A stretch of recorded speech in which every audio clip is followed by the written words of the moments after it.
नमस्कार, मैं हूं अमीश देवगन और इस समय की बड़ी खबर यही है कि किसानों के साथ लगातार संवाद हो रहा है। 5 दिनों से घमासान के बाद किसानों और सरकार के बीच संवाद शुरू हो गया। दिल्ली के विज्ञान भवन में किसान नेताओं और सरकार के बीच दोपहर 3 बजे संवाद शुरू हुआ और इस वक्त की बड़ी खबर यह है कि यह बैठक खत्म हो गई है और अगली बातचीत अब 3 दिसंबर को होगी। यानी साफ है कि आज कोई बड़ा नतीजा नहीं निकल पाया है। आज की बैठक में कृषि मंत्री नरेंद्र सिंह तोमर के अलावा केंद्रीय मंत्री पीयूष गोयल भी शामिल थे और सूत्रों के हवाले से खबर आई है कि इस सरकार ने किसान संगठनों से 4-5 लोगों के नाम मांगे हैं। सरकार चाहती है कि एक समिति बनाई जाए, इसमें किसान के प्रतिनिधि हो, सरकार के लोग हों, कृषि एक्सपर्ट शामिल हो। इस समिति में नए कृषि कानून पर चर्चा होगी। हालांकि किसान चाह रहे हैं कि सरकार नया कृषि कानून पूरी तरह वापस ले, लेकिन इस पर सियासत भी जोरदार तरीके से हो रही है। राहुल गांधी कह रहे हैं कि अन्नदाता सड़कों पर धरना दे रहा है और सरकार झूठा भाषण दे रही है। ममता बनर्जी कह रही है कि नया कानून पूरी तरह से असंवैधानिक है।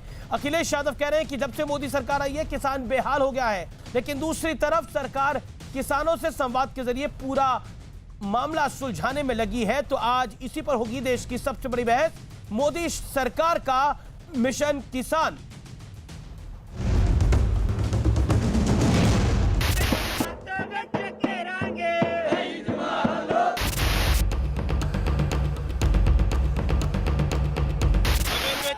बैरिकेटर को 2 मिनट में तोड़ना तो तोड़ देंगे हम।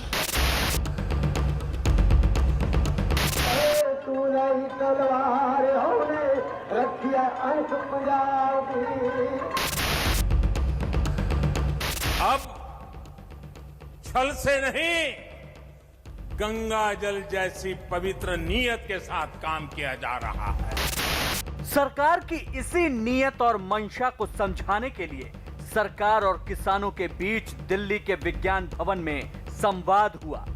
कृषि मंत्री नरेंद्र सिंह तोमर, रेल मंत्री पीयूष गोयल, वाणिज्य एवं उद्योग राज्य मंत्री सोम प्रकाश की किसानों के साथ बैठक हुई। इस बैठक से पहले बीजेपी अध्यक्ष जेपी नड्डा के घर बड़े नेताओं की बैठक हुई, जिसमें राजनाथ सिंह, अमित शाह, नरेंद्र सिंह तोमर, पीयूष गोयल जैसे बड़े नेता शामिल हुए। इसी बैठक में किसानों से बातचीत का एजेंडा तैयार हुआ। 32 किसान संगठनों के लोग मीटिंग के लिए सिंधु बॉर्डर से निकले। 3 ग्रुप में करीब 35 लोग बातचीत के लिए आए। इसी बीच राहुल गांधी ने मोदी सरकार को घेरते हुए ट्वीट किया, अन्नदाता सड़कों मैदानों में धरना दे रहे हैं और झूठ टीवी पर भाषण। किसान की मेहनत का हम सब पर कर्ज है। ये कर्ज उन्हें न्याय और हक देकर ही उतरेगा, ना कि उन्हें दुत्कार कर, लाठियां मारकर और आंसू गैस चलाकर। सवाल है, क्या किसानों और सरकार के बीच संवाद में सियासत भारी पड़ जाती है? क्योंकि मोदी सरकार बार बार कह रही है कि हर फैसला किसानों के हित में लिया जा रहा है, लेकिन चौतरफा सियासत जारी है। आज इसी पर होगी देश की सबसे बड़ी बहस, मोदी सरकार का मिशन किसान। तो अभी की बड़ी खबर यही है कि बातचीत फिलहाल खत्म हो गई है। संवाद जो सरकार करने का प्रयास कर रही थी वो खत्म हो गया है। नया संवाद कब होगा इसकी तारीख पता लगेगी, लेकिन अभी किसान और सरकार की जो बातचीत है वो आज बेनतीजा निकली है। 3 दिसंबर को यह बातचीत फिर हो सकती है, जैसा सोर्सेस बता रहे हैं। बातचीत सही माहौल में हुई है, यह भी कृषि मंत्री कह रहे हैं, यह ऑफिशियल बयान है। लेकिन बड़ी खबर है और किसान सरकार के बीच बातचीत आज बेनतीजा निकली है। 3 दिसंबर को अब अगली बातचीत होगी और किसान सरकार के बीच आज आपसी समझ बढ़ी है, यह तोमर ने कहा है, जो कि कृषि मंत्री है। किसानों से आंदोलन खत्म करने का आग्रह भी सरकार ने किया है। आंदोलन पर फैसला किसान ही लेंगे, यह भी नरेंद्र सिंह तोमर जो कि कृषि मंत्री है उन्होंने कहा है। आज पीयूष गोयल, वाणिज्य मंत्री और रेलवे मिनिस्टर पीयूष गोयल और नरेंद्र सिंह तोमर दोनों मौजूद थे और साथ ही वाणिज्य मंत्री के एमओएस भी वहां पर मौजूद थे।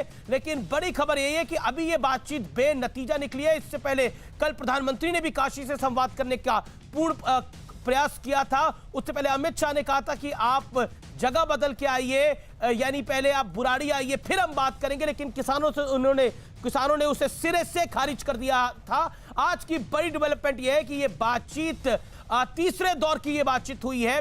फिलहाल किसान आंदोलन जारी रहेगा, इसलिए सड़क पर किसान बैठे रहेंगे। यह आंदोलन बड़ा हो रहा है और क्या वाकई ये मोदी सरकार के लिए एक परीक्षा की तरह होगा? मेरे साथ बात करने के लिए गौरव भाटिया हैं, प्रवक्ता भारतीय जनता पार्टी के और सुप्रीम कोर्ट के जाने माने वकील। विजय सदाना है, जाने माने कृषि विशेषज्ञ। गौरव वल्लभ है, प्रवक्ता कांग्रेस पार्टी के। राघव चड्ढा है, प्रवक्ता और विधायक आम आदमी पार्टी के। आप तमाम लोगों का अभिनंदन है। मैं इस चर्चा की शुरुआत करता हूं और पहला पॉइंट आपसे गौरव भाटिया, आज की बैठक जो थी, बातचीत जो थी, वो बेनतीजा निकली है। यानी कुल मिलाकर किसान नहीं मान रहा, आप मनाने की भी कोशिश कर रहे हैं, तब भी रूठा हुआ है।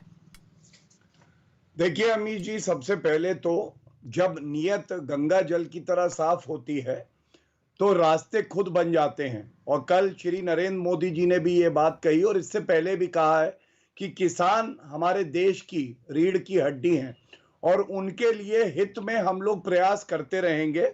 आज डेडलॉक टूटा है और जैसा कृषि मंत्री नरेंद्र सिंह तोमर जी ने भी बताया है कि परसों फिर से वार्तालाप होगी और कहीं ना कहीं एक बात स्पष्ट है, मंजिल मिल ही जाएगी, चाहे थोड़ा समय ही सही।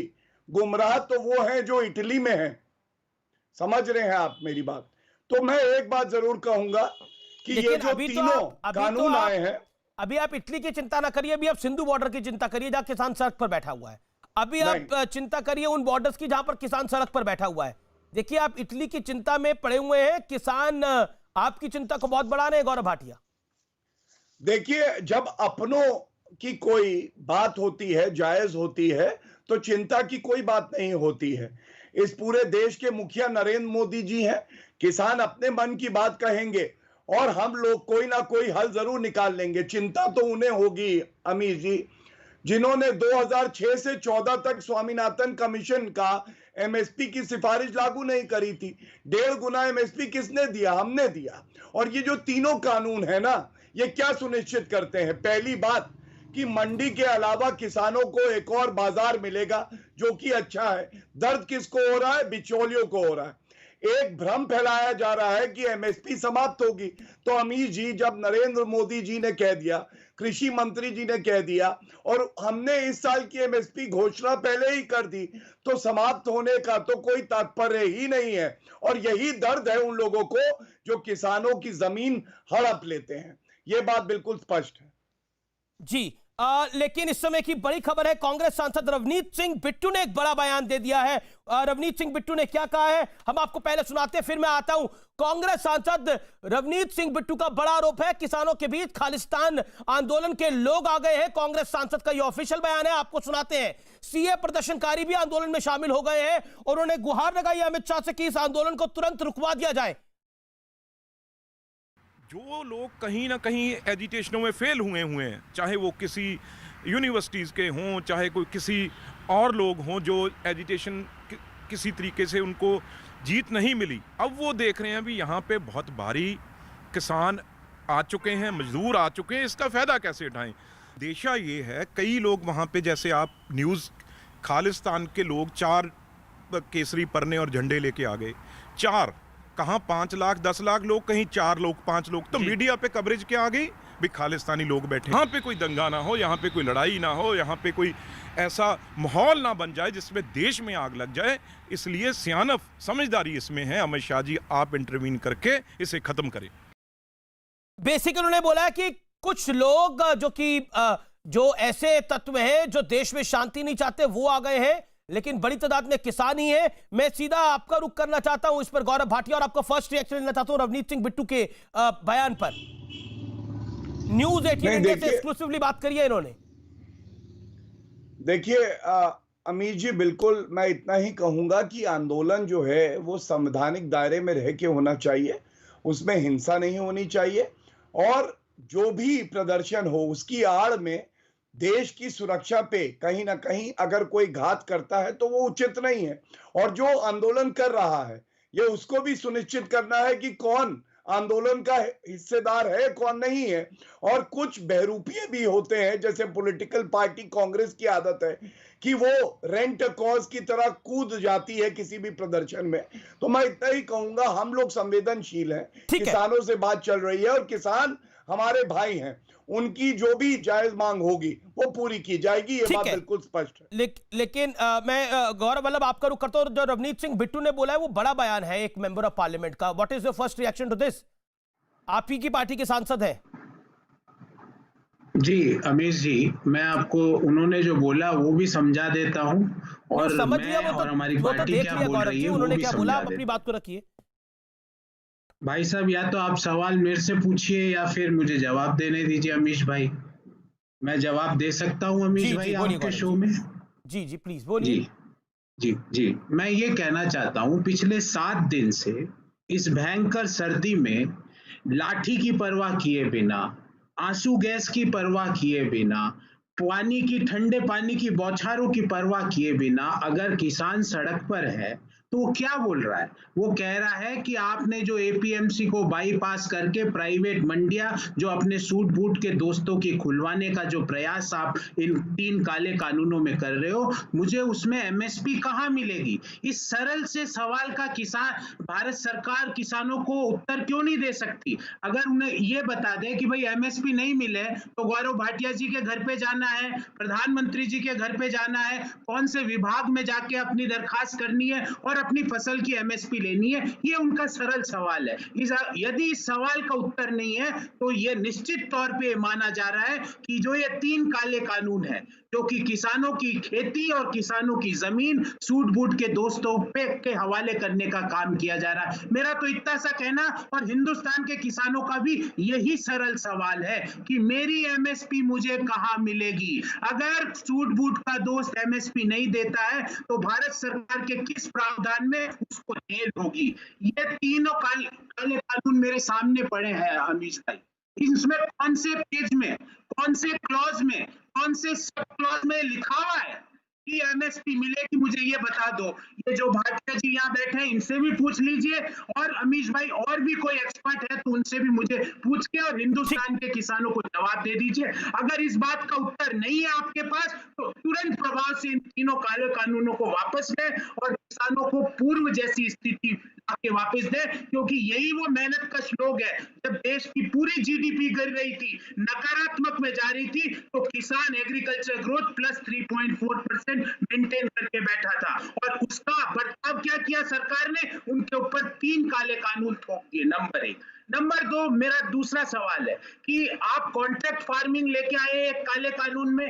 हिंदुस्तान में एवरेज लैंड होल्डिंग किसान की 2 एकड़ से कम है। अब अमीश भाई, आप स्वयं एक जाने माने आर्थिक सरकार है, आपको पता है 2 एकड़ से कम लैंड होल्डिंग वाला किसान क्या कॉन्ट्रैक्ट को एनफोर्स कर सकता है? क्या कॉन्ट्रैक्ट पे प्राइस नेगोशिएशन कर सकता है? ये सीधा साधा आपने गौरव वल्लभ, आपने अपनी बात को रखा, आपने अपनी बात को रखा। बिल्कुल आपके कई वाजिब सवाल हैं और उसका जवाब गौरव भाटिया भी देंगे। और आपने बोला कि कृषि एक्सपर्ट, तो एक हमने कृषि एक्सपर्ट विजय सदाना को बुला भी रखा है जो कि बहुत विश्वविख्यात कृषि एक्सपर्ट है। मैं आपसे पूछ रहा था, रवनीत सिंह बिट्टू की जो कंसर्न है वो भी बड़ी कंसर्न है कि कुछ एंटी इंडिया एलिमेंट्स आ गए हैं इसकी एवज में। किसान है लेकिन कुछ जो एंटी इंडिया एलिमेंट है, खालिस्तान एलिमेंट जो है, वो देश के लिए खतरा है। उस पर आप क्या कहना चाहते हो? क्योंकि वाकई अगर ऐसा कुछ होता है, क्योंकि पंजाब को हम आतंकवाद से बाहर निकलता हुआ देख चुके हैं, अगर ऐसा कुछ षड्यंत्र हो रहा है, हो सकता है चाइना पाकिस्तान इस तरह का कोई षड्यंत्र कर रहा हो, तो वो देश के लिए हानिकारक होगा, आपके, मेरे लिए, हम सबके लिए हानिकारक होगा। अमीश भाई, ऐसा अगर आपके पास, क्योंकि गवर्नमेंट के पास तो एजेंसीज है, सारी गुप्तचर, आईबी और सब एजेंसीज है, अगर उसको ऐसा लगता है तो उन लोगों को पकड़े जाके। पर बार बार अगर स्टूडेंट कोई आंदोलन करते हैं अमीश भाई, ठीक है, जाता है टुकड़े टुकड़े, महिलाएं करती है पाकिस्तानी। ठीक है, आपके, ये तो बीजेपी के सांसद ने नहीं बोला, बीजेपी के नेता ने नहीं बोला, ये तो आपके सांसद ने बोला है। अगर बीजेपी का नेता कोई बोलता तो मैं बीजेपी के नेता से सवाल पूछ लेता कि आप कुछ लोगों को एंटी इंडिया एलिमेंट क्यों कह रहे हैं, क्योंकि वो आपके खिलाफ आंदोलन कर रहे हैं। लेकिन ये आपके सांसद ने बोला है, इसलिए आपका सवाल था। लेकिन आप उसको जस्टिफाई नहीं करना चाहते, आप उनकी बात से का समर्थन नहीं करते, वो अलग बात है। मैं गौरव भाटिया से रुक करता हूं। गौरव भाटिया, आपको लगता है कि कहीं ना कहीं आप लोगों से मिसहैंडलिंग हुई इस पूरे मामले की? आपने इसको अंडर कवर करने की कोशिश करी, लेकिन यह मामला बड़ा था। और आप पॉलिटिकल पार्टीज की बात करें, जब भी अगर कोई विरोध होता है तो पॉलिटिकल पार्टीज उसको कैश करती हैं। भूल गया आप अन्ना हजारे का वक्त? अन्ना हजारे आंदोलन कर रहे थे, कैश बीजेपी कर रही थी, पॉलिटिकली कैश। This happens. अच्छा किया अमीर जी। अब मैं बिंदुवार तरीके से उत्तर दे दूं। अन्ना हजारे मूवमेंट का आपने जिक्र किया, फर्क क्या है सरकार में? देखिए, अन्ना हजारे में इन्होंने लाठी चार्ज करा था रामलीला मैदान में, महिलाओं की रीढ़ की हड्डी तोड़ दी थी इन्होंने, और हम लोग संवाद कर रहे हैं, बातचीत कर रहे हैं, लेकिन इन्होंने सवाल पूछे, मैं उत्तर दे दूं। देखिए ये क्या है, आप बताइए। ये मैनिफेस्टो है कांग्रेस का, सीरियल नंबर 11। कहते हैं मंडियां जो हैं ये हम खत्म करेंगे। ये कांग्रेस का मैनिफेस्टो है, मैं दिखा सकता हूं आपको, मेरे हाथ में है। तो आज जब हमने संशोधन किया और एक ऑल्टरनेट मार्केट, मंडी खत्म नहीं करी, हमने कहा एक और बाजार किसान को मिलेगा, तो इनको दर्द हो रही है। दूसरा, इन्होंने कहा एमएसपी सुनिश्चित कैसे करेंगे, तो एमएसपी पे मेरे भाई 2006 से लेकर 14 तक स्वामीनाथन जी जो सिफारिश करते हैं वो आप लागू नहीं करते हैं। हमने लागू करी 1.5 गुना एमएसपी, स्वामीनाथन जी ने तारीफ करी। और मेरा सवाल आपसे ये है, ये 8 साल आप कहां सो रहे थे? मेरा दूसरा सवाल है, किसानों का दर्द आपको होता है? रॉबर्ट वाड्रा किसानों की जमीन हड़प लेते हैं, चाहे बीकानेर हो, चाहे हमने मानेसर में देखो, सर्वोच्च न्यायालय फटकार लगाता है हुडा सरकार को, तब कहां सो रहे थे? तीसरा, आपने बात करी कि जो है हमने क्या किया, मैं आपको बताऊं अमीर जी, इनका वादा था मैनिफेस्टो का 2009 का, डायरेक्ट इनकम टू फार्मर्स, पूरा किसने किया? नरेंद्र मोदी जी ने किसान सम्मान निधि देके, इन्होंने पहले उसका विरोध किया। अब इनसे पूछिए वो अच्छा है कि नहीं। और चौथी बात, आप मुझे बताइए ऐसा क्यों है कि दिग्विजय सिंह के भाई खुद कहते हैं कि मध्य प्रदेश में, छत्तीसगढ़ और राजस्थान में गंगा जल की कसम लेके आपने कहा था कर्जा माफ कर देंगे, गंगा जल को भी नहीं छोड़ा। मतलब खानदानी चोर है, चोरी तो करेंगे। ठीक है गौरव वल्लभ जवाब दे देते हैं, फिर राघव चड्डा और विजय सदाना भी मेरे साथ है। ओके गौरव वल्लभ जवाब। अमीश भाई मेरी भाषा थोड़ी मर्यादित है, मैं इनके लेवल पे जाके बात नहीं कर सकता क्योंकि इनकी ट्रेनिंग भाजपा के कार्यालय में हुई। मैं एक बिंदुवार बात करता हूँ। इन्होंने कहा कांग्रेस का मैनिफेस्टो, अच्छा लगा मुझे कि कम से कम भाजपा के व्यक्ति ने अपना मैनिफेस्टो तो पढ़ा नहीं, कांग्रेस का पढ़ा। अच्छी बात है। उसी मैनिफेस्टो का भैया ऊपर की एक लाइन पढ़ लेते, उसमें लिखा हुआ है बीच में मत बोलिए, बदतमीजी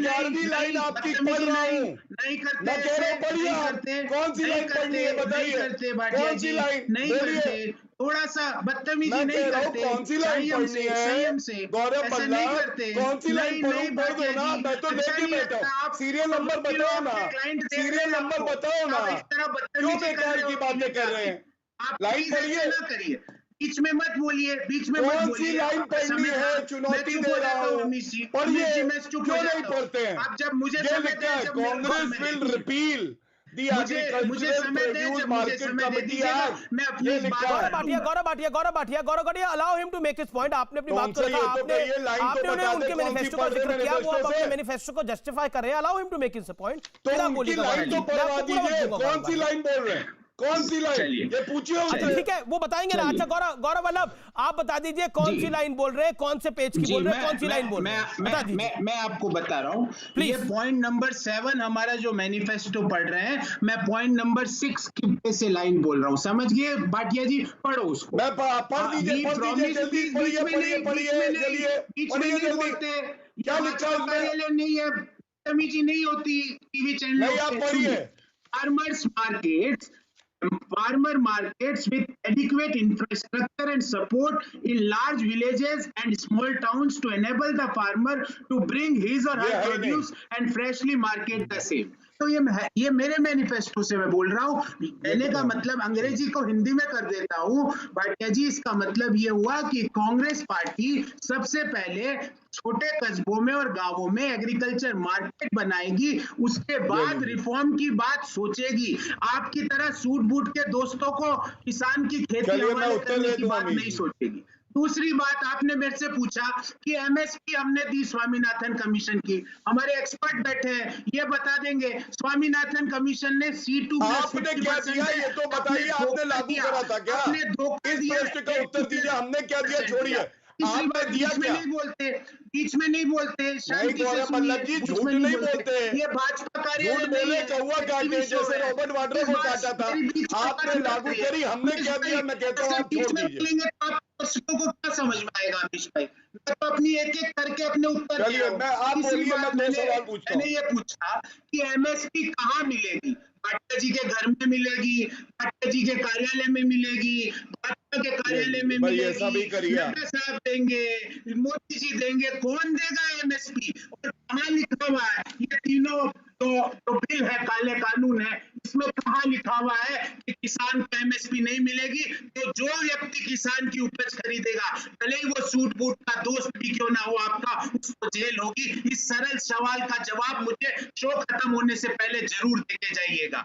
मैं दे गाली देता हूं। गलौज आप करते जाइए, अगर आपको अच्छा लगता ठीक है, ठीक है, ठीक है, ठीक है। मैं उत्तर दे दूं। ठीक है, राघव चड्ढा और विजय सदाना भी इंतजार कर रहे हैं। ठीक है, गौरव भाटिया, मैं आपके पास वापस आऊंगा। राघव चड्ढा और गौरव भाटिया भी, गौरव भाटिया, मैं राघव चड्ढा और विजय सदाना भी इंतजार कर रहे हैं। जरूर जरूर। राघव चड्ढा, ये कानून काला है जैसा कांग्रेस कह रही है, लेकिन इस काले कानून को जिसमें आम आदमी पार्टी भी कह रही है कि अब वापस होना चाहिए, लेकिन मेरे पास एक दिल्ली का राजपत्र है, दिल्ली गैजेट है, जिसके अंदर मंडे 23 नवंबर को ये कानून लागू करे गए हैं।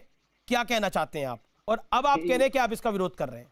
मैं ये कहना चाहता हूं अमित जी कि ये भारतीय जनता पार्टी और कांग्रेस पार्टी मिलकर इस प्रकार का झूठा प्रोपेगेंडा चला रहे हैं। ये जो गैजेट नोटिफिकेशन आपके हाथ में है, ये वही है, अगर जो मैं समझ पा रहा हूं तो इस गैजेट नोटिफिकेशन का इन 3 काले कानूनों से कुछ लेना देना नहीं है, पहली बिंदु।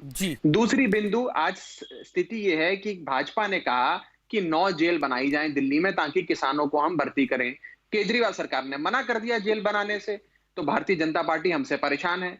कांग्रेस पार्टी की तो हम वैसे ही बखिया उधेड़े रखे हैं, जो बता रखे हैं कि कांग्रेस पार्टी वो पार्टी है जिसने खुद एक हाई पावर्ड कमेटी में, कैप्टन अमरिंदर जिस कमेटी के सदस्य थे, उस कमेटी में कहा था कि ये 3 काले कानून बनने चाहिए और लागू होने चाहिए। अपने मैनिफेस्टो में भी कहा था, भाजपा ने भी कहा। ये दोनों पार्टियां मिलकर ये तीनों काले कानून लगाना चाहती हैं। दूसरी तरफ आम आदमी पार्टी ना जेल बनने दे रही है, वहां बॉर्डर पर लोगों की सेवा कर रही है, ना काले कानून लागू होने दे रही है। इनके पेट में हो रहा है दर्द। अब ये अनर्गल झूठ बयानबाजी कर रहे हैं। आज स्थिति बड़ी स्पष्ट है अमीर जी। स्थिति ये है कि तो ये जो गैजेट था, जो आप कह रहे हैं कि ये कुप्रचार है भारतीय जनता पार्टी का और कांग्रेस का, कई सारे कांग्रेस के हैंडल से और कई सारे बीजेपी के प्रवक्ताओं के हैंडल से ये ट्वीट हुआ है। मैं आपसे ये जानना चाह रहा हूं, मैं आपसे जानना चाह रहा हूं, ये गैजेट क्या है? फिर बता देता, स्पष्टीकरण दे दीजिए आप।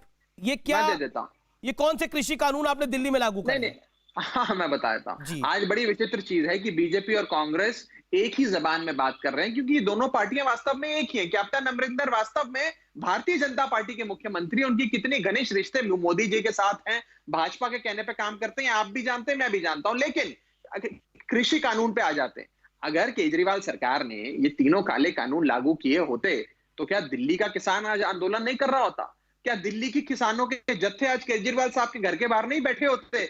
आज अपनी नाकामी छुपाने के लिए, केजरीवाल साहब को बदनाम करने के लिए इस प्रकार की झूठी चीजें बिल्कुल ये बदनाम होगा। मैं जानना चाह रहा हूं कि आपकी सरकार ने ये कौन सा गैजेट रिलीज किया था 23 नवंबर सोमवार को? मैं आपको अधिकृत तौर पे, पार्टी का अधिकृत सरकार का विधायक होते हुए ये कहना चाहता हूं, इस गैजेट नोटिफिकेशन का, अगर मैं समझ पा रहा हूं जो आपके हाथ में, इसका 3 काले कानूनों से कुछ लेना देना ही नहीं है। और मैं आज अनुरोध करना चाहूंगा भाजपा और कांग्रेस के साथियों को, अपनी स्थिति स्पष्ट करें। हम तो कह रहे हैं कि मरते दम तक ये तीनों काले कानून दिल्ली में ना लागू हुए ना लागू होने देंगे। आपने क्यों सहमति दे डाली? कांग्रेस क्यों, कैप्टन अमरिंदर क्यों समिति का हिस्सा बन दिए? क्यों मोदी सरकार ने अपने मैनिफेस्टो में इसे लिख दिया और ये काले कानून लागू करने पे आतुर है? आज भाजपा और कांग्रेस एक ही कटघरे में खड़े हैं और अरविंद केजरीवाल पर हमला कर रहे हैं। मैं इनसे पूछना चाहता हूं कि क्यों आप लोग ये काले कानून लागू करना चाहते हो? और आज एक ऐसी स्थिति बनाई है कि मोदी जी के जो मित्रों हैं, मित्रों को सुबह अपॉइंटमेंट मांगे, शाम को समय मिल जाता है प्रधानमंत्री से मिलने का। बेचारा देश का किसान सर्दी के समय, आपने दोनों पार्टियों पे हमला बोला है। मैं पहले Gaurav Bhatia respond to Raghav Chadha, then Vijay Sadana ji, then Vijay Sadana, agriculture expert के पास मैं आऊंगा फिर। गौरव भाटिया, फर्स्ट यू देखिए, मैं रिस्पॉन्ड। कांग्रेस और आपके प्रवक्ता दोनों की बातों का उत्तर दे दूं। सबसे पहले तो इनको तो विधिक जानकारी भी नहीं है। ये कह रहे हैं हम कानून लागू नहीं होने देंगे। जो संसद का पारित कानून होता है, क्या आप वो लागू नहीं होने देंगे? क्यों ऐसी बात करते हैं? और दूसरी बात, किसानों के हितैषी आपकी पार्टी, गजेंद्र सिंह किसान, याद है 2 घंटे तक उसका शव पेड़ से लटका रहा और आपके पार्टी लीडर देखते रहे, वो किसान के शव को उतारा नहीं, इनका रैली चलती रही। ये है आम आदमी पार्टी। दूसरी बात, अब मैं आता हूं कांग्रेस पार्टी पे। कांग्रेस पार्टी के 2009, 14 और 19 के मैनिफेस्टो देख लीजिए गौरव जी, सारे दर्शकों को बता दीजिएगा कहां पे आपने कहा था एमएसपी जो है हम एक कानून लाके लागू करेंगे। अरे लागू हमने किया, तो अभी भी आपको दर्द हो रहा है। और दूसरी बात, आप मुझे यह बताइए, आपके समय में तो अनाज सड़ रहा था, सर्वोच्च न्यायालय ने कहा आप अनाज गरीबों को बांट दीजिए, ये सड़ जाएगा, वरना वो समय आप भूल गए। आज कम से कम हमें गर्व है अमीर जी कि मंडी तो रहेगी, लेकिन उसके साथ एक और बाजार दिया है। जो बिचौलिए हैं, जो कांग्रेस पार्टी में घुसे हुए हैं, रॉबर्ट वाड्रा जैसे, उनको दर्द हो रहा है इन 3 कानूनों से। और तीसरी बात, एमएसपी हटेगी नहीं, ये बात प्रधानमंत्री जी ने भी कही है, इसलिए हम बातचीत से हल निकालेंगे। लेकिन ये जो लूटने वाली सरकार थी, ये लोग जो है कहीं ना कहीं मछली की तरह है जो जल के बिना नहीं रह सकता, और कांग्रेस जो है वो कमीशन के बिना नहीं रह सकती। Okay okay okay okay Raghav Chadha, quickly respond to Gaurav Bhatia. अगर मैं फैक्ट्स पे बात करता हूं, अगर गौरव जी ये कह रहे हैं कि एमएसपी नहीं हटेगा, तो मुझे बता दीजिए इन तीनों काले कानूनों में ये कहां लिखा है कि अगर एमएसपी पे अगर कोई व्यक्ति किसान से नहीं खरीदता है तो वो गैर सेक्शन 5 पढ़ी है, ये कहां लिखा है कि एमएसपी, सुन लीजिए हमारी बात, मैं आ जाऊंगा, मैं सारे सेक्शन पढ़ाता हूं अभी आपको, रुक जाइए, अभी सारे पढ़ाऊंगा आपको, मुझे मत पढ़ाइए, अरविंद केजरीवाल आज आपको सेक्शन भी, अभी सेक्शन भी समझाऊंगा, वकालत भी समझाऊंगा। मैं आपके बीच में नहीं बोल रहा, देखिए सुन लीजिए शांत हो जाइए, मैं लाया हूं सारा, आप एक बार शांत हो जाइए। पहले मैं आपके बीच में नहीं बोला था ना, मैं आपके बीच में नहीं बोला था। देखिए मैं चिल्लम चिल्ली की बहस में हिस्सा नहीं लेता हूं, इनको शांत करा दीजिए। अरे नहीं, मैं बस समझा देता हूँ आपको। एम्पावरमेंट एंड प्रोटेक्शन एक्ट का सेक्शन 5 आज भारतीय जनता पार्टी, मैं वही पढ़ रहा हूं, आज भारतीय जनता पार्टी ऐसी, देखिए आप बोलने नहीं दे रहे। अच्छा गौरव भाटिया उनको 30 सेकंड बोलने दीजिए, गौरव भाटिया उनको 30 सेकंड बोलने दीजिए। राघव चड्ढा बोलिए 30 सेकंड। देखिए हम पढ़े लिखे ईमानदार भले लोग हैं, हम ऐसी सड़क छाप बहस नहीं करते हैं, हम इस प्रकार से सड़क छाप रवैया नहीं करते हैं। तो मुझे जरा बोलने दीजिए अमित जी, मुझे बोलने दीजिए। अच्छा गजेंद्र सिंह पे उत्तर दीजिए जिसकी लाल लटकी रही। ठीक है, आज मेरा निवेदन है, आप दोनों अपनी पार्टी के सम्मानित नेता हैं, प्रवक्ता हैं, तो मुझे लगता है कि अरविंद केजरीवाल होंगे। ठीक है गौरव भाटिया, आपने भी बदला चुका दिया, उन्होंने सड़क छाप आपको बोला, आपने उनके नेता को सड़क छाप बोल दिया, उनको सड़क छाप बोल दिया। हो गया जो उतारना था उतारनी थी, उतर गई। अब आगे की बात कर लेते हैं। राघव चड्ढा, मेरा सवाल ये है आपसे, राघव चड्ढा आप सारी बातों का जवाब दे दीजिएगा। राघव चड्ढा, मेरा सवाल आपसे ये है कि आप तब तक नहीं जागे थे आंदोलन के बारे में जब तक पंजाब से किसान चले नहीं थे, उससे पहले आपको लग ही नहीं रहा था ये विषय है? क्या ये सत्य नहीं है बात? आप मौके पे चौका मार रहे हैं। हाँ देखिए अमीर जी, पहली चीज तो ये है कि हमारी पार्टी हमें ये सिखाकर बेचती है कि सभ्यता से बहस कीजिएगा, ना असभ्यता से बात करिएगा, और कोई व्यक्ति असभ्यता करे तो उसको जवाब भी मत दीजिएगा। ये हमारी पार्टी हमें सिखाकर बेचती है, इसीलिए मैं ऐसी असभ्य भाषा का ना प्रयोग करता हूं, ना ऐसी बहस में हिस्सा लेता हूं। एक विषय। दूसरी विषय मैं आपको ये बता देता हूं, हमारी पार्टी के बारे में आपका न्यूज 18 का नेटवर्क वहां पर भी बहुत अच्छा है, आपके काफी बड़े पत्रकार वहां पर हैं, उनसे पूछ लीजिए कि जून 2020 जब ये काला कानून लागू किया गया, तब से लेकर आज तक ये जी कोई एक पार्टी है जो लगातार इसके खिलाफ आवाज उठा रही है, तो आम आदमी पार्टी। हमने हर हलके में, हर पिंड में, हर गांव में जाकर आंदोलन करा। और आपको एक बात बता दूं, हमारे चुने हुए विधायक आम आदमी पार्टी के पंजाब में जो मुख्य विपक्ष की भूमिका निभाते हैं, उन्होंने कई रातें अपने विधानसभा के अंदर जमीन पर सो के बिताई, क्योंकि कैप्टन अमरिंदर मोदी का साथ दे रहे थे, क्योंकि कैप्टन अमरिंदर भारतीय जनता पार्टी की कठपुतली बनकर काम कर रहे हैं। ये बड़ा आरोप है आपका। गौरव वल्लभ की बात मुझे जाने दीजिए। गौरव वल्लभ को एक सेकंड पर मैंने विजय सुदाना का एक रिएक्शन ले लीजिए 25 मिनट से। मैं भाजपा को, रुक जाइए अमीर जी, एक मिनट मेरी बात सुन के जाइए, 30 सेकंड और बोलूंगा जी। आज मैं भारतीय जनता पार्टी को चुनौती देता हूं, यदि आपको देश के किसान की इतनी परवाह है, अपने कानून में एक लाइन डाल दीजिए जो एग्जिस्टिंग कानून है इस देश ये बात उसमें गौरव वल्लभ ने भी बोली, ये बात गौरव वल्लभ ने भी बोली और गौरव भाटिया ने इसका तार्किक जवाब भी दिया। में अगर खरीद नहीं होगी ठीक तो है, वो गैर कानूनी माना जाएगा। ठीक है, ये नहीं ले विजय सकते सदाना। क्योंकि इनको अमीर उद्योगपतियों को फायदा पहुंचाना है, गरीब आदमी को फायदा नहीं पहुंचाना ठीक है है। विजय सदाना, ये जो बार बार लाइन बोली जाती है, ये this is I called it always a cliché line कि उद्योगपतियों को, सूट बूट वालों को फायदा पहुंचाना है। लेकिन the point is this right now, who is worried for the farmers? किसानों के लिए चिंतित कौन है? क्योंकि शायद आपको पता ही होगा कि मैंने कमोडिटी मार्केट्स को कितने वर्ष कवर करा है, मुझे आपको बताने की आवश्यकता नहीं है, और आप कितने बड़े कृषि एक्सपर्ट हैं ये दुनिया जानती है। मैं आपसे जानना चाहता हूं विजय सदाना, रियलिटी क्या है, भ्रम क्या है, झूठ क्या है, सत्य क्या है?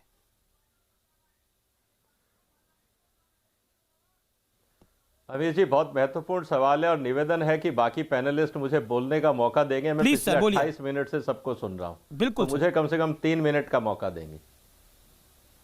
पहला तो गौरव जी, मुझे ताज्जुब हुआ आपने कहा कि सारी जमीनें कॉर्पोरेट खा जाएगा। आपके पास तीनों कानून है, कृपया वो लाइन बता दीजिए जहां ये लिखा हुआ है कि जमीनों के ऊपर सौदा होगा या जमीनें कॉन्ट्रैक्ट का हिस्सा होंगी। एक लाइन बता दीजिए प्लीज। आप मेरे फैकल्टी रहे हैं, IIM अहमदाबाद से आप भी रहे हैं, मैं भी IIM अहमदाबाद से हूं, मेरे को कहीं लाइन नहीं देखी, आप बता दीजिए वो कहां है, पहली बात। दूसरा सवाल ये आता है कि ये कानून किसके लिए है? ये किसान को एक अल्टरनेट ऑप्शन देता है। 40 साल से कांग्रेस की सरकार रही हो या किसी की भी सरकार रही हो, किसानों की ये डिमांड थी कि साहब बिचौलिया हमें बर्बाद करते हैं, आप हमें खुली आज़ादी दीजिए, क्यों हम अपनी फसल का दाम खुद तय नहीं कर सकते। ये 40 साल से डिमांड थी। आज तक क्यों नहीं हो रहा था उसमें मैं बाद में आऊंगा, और वही कारण है इसलिए नहीं हो रहा था जिसके कारण प्रदर्शन हो रहे हैं। सुनने की क्षमता रखिएगा। आज जब किसानों की डिमांड को मान के भारत सरकार ने कहा कि अगर आपको मंडी के अंदर रेट नहीं मिलता, बाहर भी बेच सकते हैं, तो मुझे नहीं लगता कि इसमें किसी को कोई ऐतराज होना चाहिए। अब आते हैं तीसरे कानून पे, तीसरी बात पे।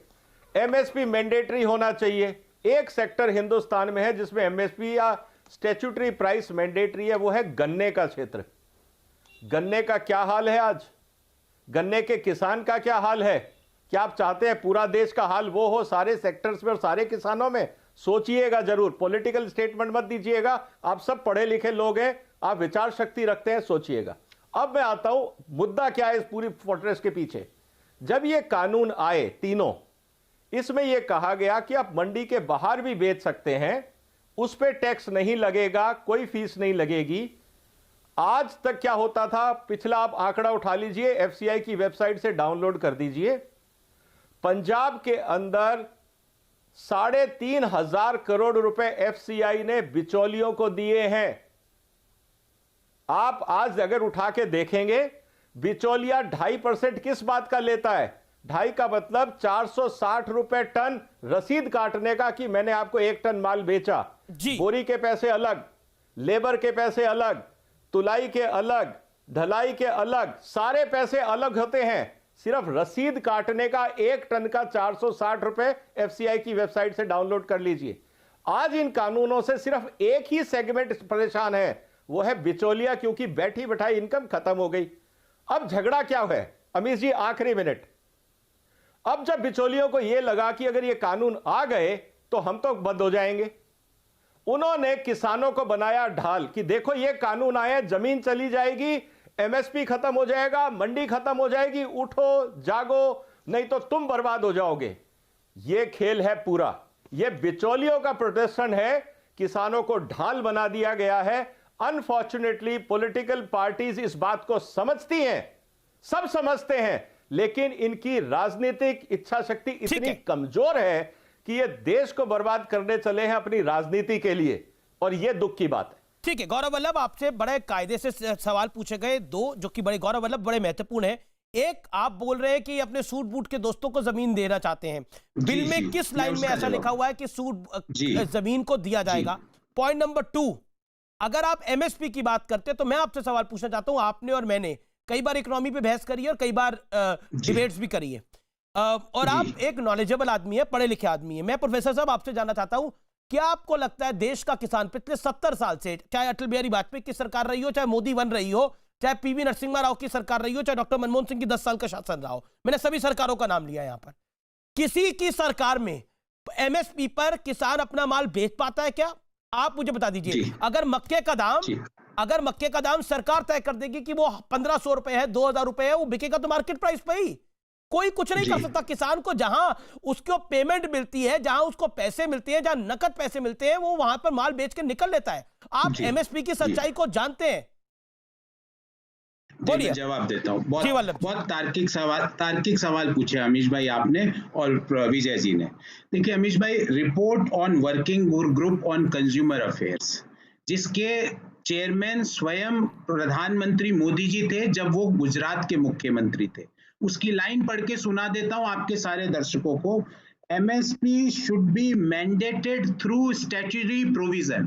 तो विजय जी, आप अगर मैं आपकी बात सच मान लूं तो आप कह रहे हैं कि मोदी जी जो कह रहे थे जब वो मुख्यमंत्री थे गुजरात के कि MSP किसान को स्टैट्यूटरी प्रोविजन के तहत मिलना चाहिए, वो गलत था। वो गलत था। अगर उनका ये रिकमेंडेशन था तो गलत था। एक मिनट विजय जी, मैं एक करके विजय जी, मैंने आपकी पूरी बात कही। तो प्रधानमंत्री मोदी जी ने देश को मुख्यमंत्री के रूप में भ्रमित किया, गलत बात कही कि स्टैट्यूटरी प्रोविजन के थ्रू MSP मिलना चाहिए। दूसरी बार अमीश जी, आपने 2 सवाल पूछे और विजय जी ने कहा कहां लिखा हुआ है पॉलिटिकल ओपिनियन हो सकती है, कानून नहीं है वो। प्लीज कॉन्ट्रैक्ट फार्मिंग के तहत जमीनें सूट बूट के दोस्तों को चले जाएगी। विजय जी और अमीश जी, दोनों को सम्मानित हो आप दोनों मेरे लिए। मैं आपसे पूछता हूं, 2 एकड़ से कम जिसके पास एवरेज लैंड होल्डिंग है, उसको क्या आप उससे क्या अपेक्षा करते हो कि वो फेयर वैल्यू पे ट्रांजैक्शन कर लेगा, एग्रीमेंट बना लेगा, अपनी सही प्राइस को एनफोर्स कर देगा? आपको ऐसा क्यों लगता है? ऐसा नहीं होगा। इसीलिए मैं कह रहा हूं आपको कि उससे कॉन्ट्रैक्ट कर लिया जाएगा एडवांस में सूट बूट के दोस्तों के द्वारा और उस okay Vijay ji respond. Vijay ji respond. Vijay ji 30 second respond. 1 second respond विजय सितारा 30 सेकंड में जवाब लॉ है सर। बोलिए विजय जी, बोलिए। लास्ट बात कह दूं, बोलिए विजय जी। वल्लभ जी, लॉ सुनिए, मेरे को 30 सेकंड में जवाब 10 सेकंड में देता हूं। कानून में लिखा है कि land can not be part of a contract. तो अगर कोई भी करता है वो गैर कानूनी काम कर रहा है, आप उसको जेल डाल सकते हैं, सीधी सी बात है। तो गैर कानूनी काम चाहे सूट बूट वाला करे या गरीब आदमी करे, गैर कानूनी तो गैर कानूनी है ना। कोई भी कोर्ट जा सकता है उसके लिए। क्या बात कर रहे हैं आप कि कोई भी लिख लेगा, कोई भी कर देगा? ऐसा थोड़ी होता है विजय जी। कॉन्ट्रैक्ट एनफोर्स कराना पड़ता है। आपको ऐसा क्यों लगता है कि वो फेयर प्राइस की डिस्कवरी कर सकता है और कॉन्ट्रैक्ट को एनफोर्स करा सकता है जिसके पास एवरेज लैंड होल्डिंग 2 एकड़ से कम है? और तीसरी बात आपने कहा नहीं है, आज भी किसान कर रहा है सर। वल्लभ जी, आपको भी पता है आज भी किसान कर रहा है। गन्ने का किसान, ग्रेप का किसान कर रहा है, आलू का कर रहा है। आप मेरी बात तो समाप्त होने जी। और तीसरी बात, सिर्फ आपने कहा कि उपज की MSP गलत हो जाएगा। मैं ये पूछ रहा हूं विजय जी, आपकी बात सही है कि 8-10% के आसपास जो एग्रीकल्चर प्रोड्यूस है वो MSP पर बिकता है। मैं जानता हूं आप सही बोल रहे हैं और मैं आपकी इस बात का सम्मान करता हूं। पर जब आप ऑल्टरनेट मार्केट खड़ा कर देंगे ना विजय जी, तो ये 10%, 1% या 0.1% पे आ जाएगा, क्योंकि एवरेज लैंड होल्डिंग किसान के पास कम है। आपको उसको लीगल राइट देना पड़ेगा कि MSP से कम दाम पे। राघव चड्डा को आने दीजिए। राघव चड्डा उसको देना पड़ेगा। राघव चड्डा। अमीश भाई, 100 बातों की एक बात। क्या आज हम ये कह रहे हैं कि देश का लाखों किसान, आंदोलनकारी किसान जो दिल्ली के बॉर्डर पे खड़ा है, वो अपना हित नहीं समझता, वो मूर्ख है, वो बेवकूफ है?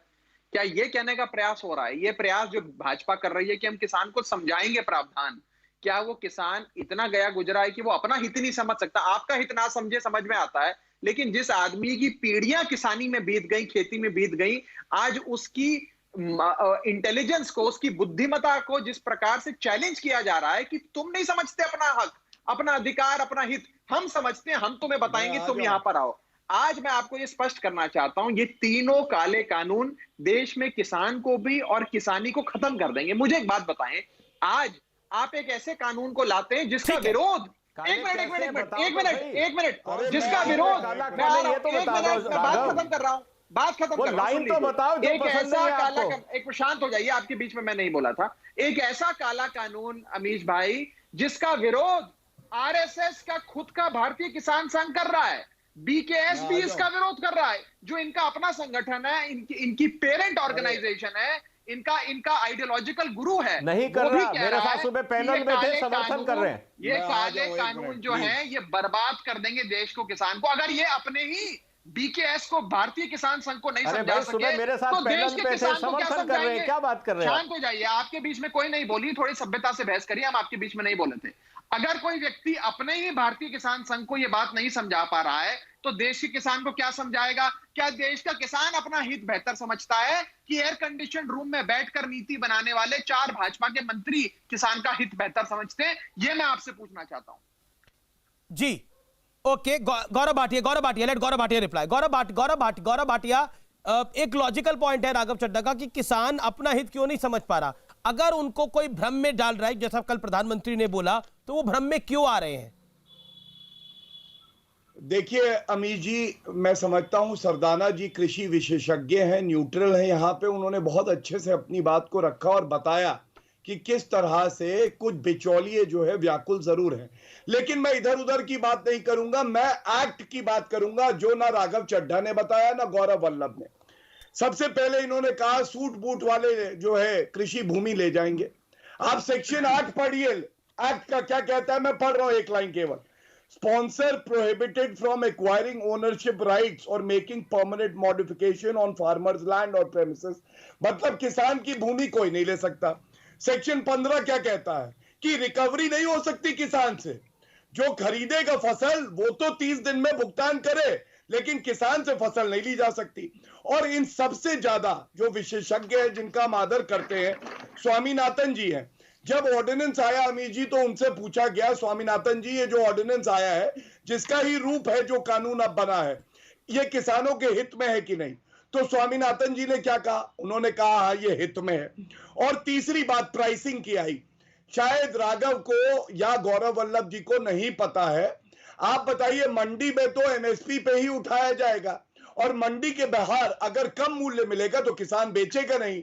और तीसरी बात, सेक्शन 5 पढ़िएगा। आपने तो राघव जी नहीं बोला और मैं आपको कोई अनपढ़ गवार मूर्ख ये सब नहीं बोलूंगा। सेक्शन 5 पढ़िएगा, जो प्राइस है अग्रीमेंट में लिंक किया जा सकता है, तो बेहतर प्राइस ही पाएगा किसान। इसीलिए किसान हित में है। मैंने आपको चुनौती भी दी थी, आप ना गजेंद्र सिंह पे बोले ना सेक्शन 5 पढ़ा। ठीक है राघव चड्ढा तो कह रहे हैं अमरिंदर सिंह आपकी भी टीम है। गौरव भाटिया, उन्होंने तो ये भी आरोप लगा दिया कि पंजाब का सीएम जो कांग्रेस का इतना बड़ा नेता है वो आपकी बी टीम है। राघव चड्ढा तो ये भी कह रहे हैं। गौरव भाटिया, अमीश भाई देखिए ऐसा है, इनके पैरों के नीचे जमीन नहीं है। गजब यह है फिर भी इन्हें यकीन नहीं है। मैंने गजेंद्र सिंह का उदाहरण दिया, उत्तर ले लीजिएगा। और इनकी संविधान की जो नॉलेज है वो इतनी कम है, ये केंद्र के कानून को कह रहे हैं हम लागू नहीं करेंगे। ठीक है राघव, आपने जो बात बोली उस पर कांग्रेस भी रिएक्ट करना चाहती है। मैं गौरव वल्लभ से एक सेकंड ले लूं। गौरव वल्लभ, इस पर आप क्या कहना चाहते हैं? एक सेकंड राघव, मैं आपका आ रहा हूं। गौरव वल्लभ, आपका रिएक्शन क्या है इसके ऊपर? क्योंकि आप उस समय भी हाथ खड़ा कर रहे थे कि कैप्टन अमरिंदर सिंह बीजेपी की बी टीम बन के काम कर रहे हैं। देखिए, ये नामकरण करना, किसानों को पाकिस्तानी बोलना, पढ़े लिखे लोग आंदोलन करें तो अर्बन नक्सल, अगर ट्राइबल लोग आंदोलन करें तो नक्सलाइट, ये इनकी वैचारिक, इनकी मतलब प्रीफेस है, जिसकी बुनियाद है, जिसके ऊपर ये अपने राजनीति करते हैं। मैंने तो सिंपल सा सवाल पूछा था कि अगर ये लाइन जोड़ दी जाए कि किसानों को एमएसपी से कम खरीदना लीगली इलीगल हो जाएगा, तो क्या खराबी आ जाएगी? मुझे ये बताओ। तो किसान से कम नहीं खरीद सकते। Okay Raghav Chadha, 30 second, make your point, मुझे फिर ब्रेक लेना है। देखिए, सेक्शन 5 चिल्लाए जा रहे हैं भाजपा के प्रतिनिधि इस चैनल पर। क्या मुझे बताइए, वो किसान जो आज वाटर कैनन खाकर, आंसू गोले खाकर इतने 100 किलोमीटर चलकर बॉर्डर पे आया, क्या उसने सेक्शन 5 नहीं पढ़ा? क्या उस बेचारे किसान ने सेक्शन 5 नहीं पढ़ा? क्या वो पढ़ाई लिखाई नहीं जानता है? क्या वो इतना गया गुजरा है तो वो अपना इतना समझ सकता है? ये सेक्शन 5 ला रहे हैं। सुन लीजिए, मैं बोल रहा हूँ, मैं आपके बीच में नहीं बोल रहा, मुझे बात मैं सुन लीजिए। अब देखिए अमीश भाई, ऐसे तो बहस नहीं हो पाएगी। आप थोड़े अगर संयम से बहस कराएं तो हम बात रखेंगे अपनी। इस प्रकार से हमारी आवाज को गौरव भाटिया, जब आप बोल रहे थे तो राघव नहीं बोले। राघव अपना हाथ खड़ा कर रहे थे। Let Raghav make his point, give him 30 second. ना गरीब किसान को बोलने देते हैं, ना आम आदमी की पार्टी को बोलने देते हैं। हमारी बात भी सुन लीजिए। हम ये कहना चाह रहे हैं अमीश भाई कि क्या वो गरीब किसान सेक्शन 5 नहीं समझता, क्या उसने कानून नहीं पढ़ा, क्या वो बेवकूफ है, मूर्ख है, ये बताया जा रहा है। मैं तो बड़ा स्पष्ट पूछ रहा हूं और मैं कह रहा हूं अगर आप लोग इतने ही पक्के हैं, आप इतने ही पक्के हैं अपने कानून को लेकर, तो कानून में ये डाल दीजिए कि अगर एमएसपी से नीचे यानी कि न्यूनतम समर्थन मूल्य जिसका खुद का प्रचार, मैं ब्रेक के बाद जवाब ले लेता हूं, मैं ब्रेक के बाद जवाब ले लेता हूं। विजय सदाना भी हाथ खड़ा करें, एक अंतराल ले रहा हूं छोटा सा, ब्रेक के बाद आर पार जारी है। आप देख रहे हैं देश का सबसे लोकप्रिय डिबेट शो आर पार और मेरे साथ आज की इस चर्चा में विजय सदाना है, जाने माने कृषि एक्सपर्ट, राघव चड्ढा है आम आदमी पार्टी के एमएलए प्रवक्ता, मेरे साथ गौरव वल्लभ है प्रवक्ता कांग्रेस पार्टी के, मेरे साथ वरिष्ठ वकील और भारतीय जनता पार्टी के प्रवक्ता गौरव भाटिया है। मैं आपका रुख करता हूं क्योंकि आप अपनी बात को कहना चाह रहे थे। विजय सदाना, मैं 40 सेकंड आपको देता हूं। क्या विजय सदाना आप कह रहे हैं कि इसमें पॉलिटिकल पार्टीज को पता है वो राजनीति कर रहे हैं, लेकिन राघव चड्ढा का एक वैलिड सवाल है और जो गौरव वल्लभ ने भी, कि किसानों को क्या अपना हित नहीं पता? किसान भी तो इस आंदोलन में शामिल है और बड़े पैमाने में शामिल है देश का किसान। बिल्कुल बिल्कुल सही कहा आपने। राघव चड्ढा जी ने सही कहा कि किसान पढ़ा लिखा है, सब कुछ जानता है, लेकिन उसके 2 मिनट पहले जब हम बात कर रहे थे लैंड होल्डिंग को लेके, कानून को पढ़ने की, तो कांग्रेस के प्रवक्ता ने ये कहा था, वल्लभ जी ने, कि किसान कहाँ पढ़ पाएगा, कहाँ नेगोशिएट कर पाएगा, उसको कैसे पता है कॉन्ट्रैक्ट क्या लिखना है। पहले तो आम आदमी पार्टी और कांग्रेस डिसाइड कर ले कि फार्मर के पास सक्षमता है या नहीं है किसानों को कानून पढ़ने की और नेगोशिएट करने की। पहला मुद्दा तो ये है, इससे 90% प्रॉब्लम सॉल्व हो जाएगी। रही बात, देखिए घूम फिर के बात कहां है, आप समझिए इस बात को। ये टैक्स पेयर का करीब 6,000-6,500 करोड़ रुपए जो एफसीआई मंडी टैक्स के रूप में जाता है मंडियों के व्यापारियों के हाथ में, अगर आप ये टैक्स फ्री कर देंगे तो ये 6,500 करोड़ की सालाना इनकम खत्म हो जाएगी। अब वो किसानों को, क्योंकि वो किसान बहुत सारे उनके उधार पे हैं, कुछ मेहरबानी पे हैं, किसी ने उधार लिया होगा। आप क्या समझते हैं कि जिसका 6,000 करोड़ रुपए जाएगा वो चुप बैठेगा? वो सबको भड़काएगा, सारे तरीके अपनाएगा। ठीक है, ओके। मैं अब रुक करता हूं राघव चड्ढा, आपका। राघव चड्ढा, जो आपने सवाल पूछा था उसका स्पेसिफिकली जवाब दिया, क्विकली रिबट, 30 सेकंड। देखिए, क्या मैं तो फिर वही बात कह रहा हूं, क्या आज आप देश के तमाम राजनीतिक दलों को, किसान संगठनों को, किसान को बेवकूफ कहना चाहते हैं? मैं चुनौती दे रहा हूं एक किसान संगठन का, इस देश भर में एक किसान संगठन का जिसका ठीक ठाक मास बेस है, जनता में लोकप्रियता है, ऐसे एक किसान संगठन का नाम बता दीजिए जो इन 3 काले कानूनों के हक में हो, जो कह रहा हो कि भाई इससे बड़ा फायदा है, इससे तो हमें। ठीक है गौरव भाटिया, आप पे तो ये भी आरोप लग रहा है आप अपने सहयोगी अकाली दल को नहीं समझा पाए, आप किसानों को क्या समझाएंगे? केवल सेक्शन नहीं, देखिए सबसे पहले तो मैं आ जाऊं। हाँ, आप अपने सहयोगी अकाली दल को नहीं समझा पाए, आप किसानों को क्या समझाएंगे? नहीं, अब देखिए पलटू राम तो हर जगह पे हैं। आप मुझे ये बताइए, अभी पलटी मारी थी गिरगिटान की तरह आपके प्रवक्ता ने, मेरे हाथ में वो नोटिफिकेशन है 23 नवंबर का 2020 का, जिसमें एक कानून लागू हो गया दिल्ली में, और यहाँ पलटू राम कह रहे हैं ऐसा नहीं हुआ। मैं चुनौती देता हूँ, अगर ये नोटिफिकेशन झूठा है दिल्ली सरकार का, और बिल्कुल चलिए आप पढ़ लीजिएगा, या तो आप डिबेट में आना छोड़ दीजिएगा, और अगर मैं गलत हूँ तो मैं आपसे माफी मांग लूंगा। ये मेरे हाथ में है। और दूसरी बात, बीच में क्यों बोल रहे हैं? अब क्यों अनपढ़ है? नहीं देते हैं, अनपढ़ है आप, अनपढ़ है, अपना जवाब क्यों नहीं देते? देखिए आप, देखिए कैसे आग लगी ना, मैं तो आग लग गई। और दूसरी बात, अनिल जी, दिया किसान को 2019 चुनाव में उनको भी उनको भी 20 सेकंड दे दीजिए ना बात रखने के लिए। बोलिए गौरव भाटिया बोलिए। दिल्ली में साफ हुआ, ये भी जनता ने कर दिया। इतना दूसरी बात, अच्छा सुनिए, किसका सुपड़ा साफ हुआ हम सबको पता है, चुप हो जाइए। देखिए किसानों से हमारी बातचीत चल रही है, लेकिन कुछ बिचौलिए यहाँ पे घबरा रहे हैं। ये बिचौलिए क्यों घबरा रहे हैं? किसानों से डायरेक्ट बात हो रही है ना, इसलिए हमें पता है इनको कमीशन खोरी की आदत है। और 2019 के चुनाव में 303 सीटें थी, उसमें किसानों का वोट भी था। ठीक है गौरव वल्लभ, मेरा आखिरी पॉइंट आपसे ये कि आप चाहते हैं ये बैठक बेनतीजा ही रहे, या इसका कोई नतीजा निकल क्या है, इसका हल निकल क्या है? बतौर विपक्ष आप क्या कहते हैं? क्या आपको लगता है, या फिर आपको लगता है कि आपकी रोटी सिक रही है तो बढ़िया है? जब तक चलता रहे, जैसे शाहीन बाग चलता रहा। मैं तो ये चाहता हूं कि सरकार खुले मन से किसान की बात सुने और तो जो एमएसपी की बात किसान कर रहा है उसको एक लीगल राइट बनाए, अपना अहंकार छोड़े। मैंने बार बार प्रोग्राम के शुरू में विजय जी से, गौरव जी से पूछा कि तो कौन से क्लॉज पे, कौन से पेज पे एमएसपी मिलेगी, वो लिखा हुआ है। सोल्यूशन चाहते हैं, मैं बड़ा पॉइंट सवाल पूछ रहा हूं गौरव वल्लभ, आप सोल्यूशन चाहते हैं, आप नतीजा चाहते हैं, हाँ या ना? मैं बिल्कुल नतीजा चाहते हैं, किसानों के पक्ष में ये 3 काले कानून वापस लें और एमएसपी को लीगल राइट किसान को दें। ये आगे आप अपना एडजेक्टिव ना लगा दें कि वापस ले, आप नतीजा चाहते हैं। देखिए सरकार भी वापस कानून को नहीं ले रही है, ये सबको पता है, और दूसरी तरफ किसान जो है उनके साथ नेगोशिएशन चल रही है इस समय। आप तमाम लोगों का बहुत बहुत शुक्रिया। विजय सदाना आपका बहुत बहुत शुक्रिया, आप हमारे साथ जुड़े। Raghav Chadha, Gaurav Vallabh, Gaurav Bhatia, pleasure having you all, thank you so much. लेकिन आज की बहस का निष्कर्ष मैं यही देना चाहता हूं कि हाँ, इसका नतीजा निकलना चाहिए। अगर किसान भाई भी हैं तो उनकी समस्या का हल होना चाहिए, हर हाल में होना चाहिए, लेकिन बेनतीजा नहीं होना चाहिए। नतीजा निकलना चाहिए, वही राष्ट्र हित में है, वही देश हित में है, और देश हित हम सबके लिए सर्वोपरि है।